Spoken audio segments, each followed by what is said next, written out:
Hello, my name is Ron Frizard, and this is the first part of a 5-part series on how to pack a pump with mechanical packing. This series is going to cover all the facets of installation of pump packing.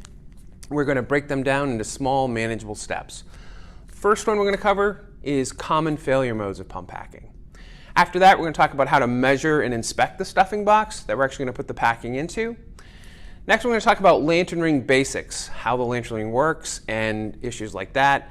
Next, we're going to talk about how to stick packing into the box and how to make sure it goes in correctly. Last, we're going to talk about starting up the pump. The best chance to understand how well the pump packing is working and diagnose a problem is to look at the rings as they come out of the stuffing box. So as you are removing the packing from the stuffing box using packing pullers and trying not to score or damage the shaft, keep them in a bag and label them, if possible, where they're located into the pump. If the rings are hard to get out, you could also use a degreasing solvent to help loosen the packing. Once you have the packing out of the box, you can now look for common packing failure modes. The number one issue that we see for premature packing failure is solid embedment into the ID of the packing ring. These solids stop the packing from forming a tight seal on the rotating shaft, creating uncontrollable leakage. Solid embedment is caused because of a poor flush system. Could be such things as poor flush pressure, poor flush quality, meaning solids trapped into the flush water, or lantern ring dislocation. We will discuss this in more detail in the third video of this series. The second issue to look for while reviewing the rings is glazing, which is really burning of the PTFE that's inside of packing rings.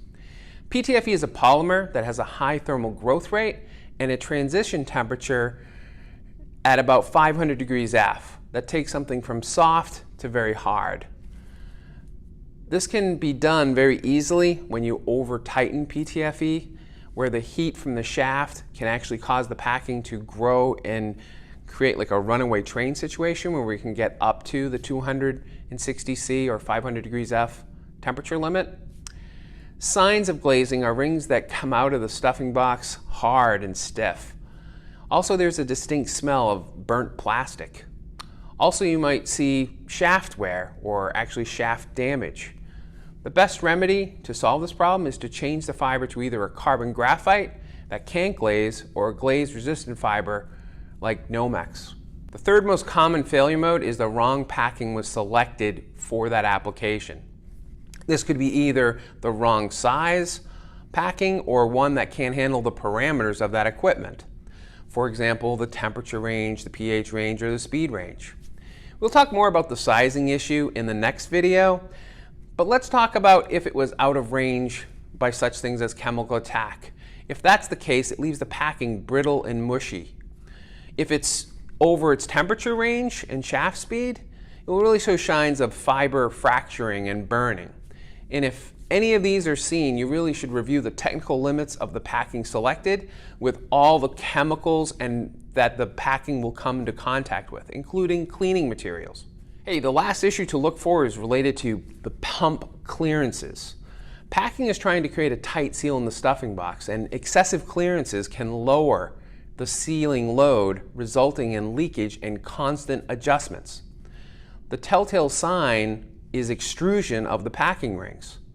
The remedy is to look at tightening up the clearances of the pump.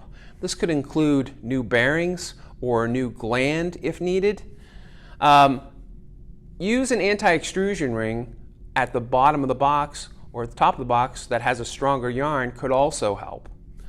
Well, this is the end of the first video. Hope you enjoyed it. Please feel free to get a hold of me and our team. Thank you.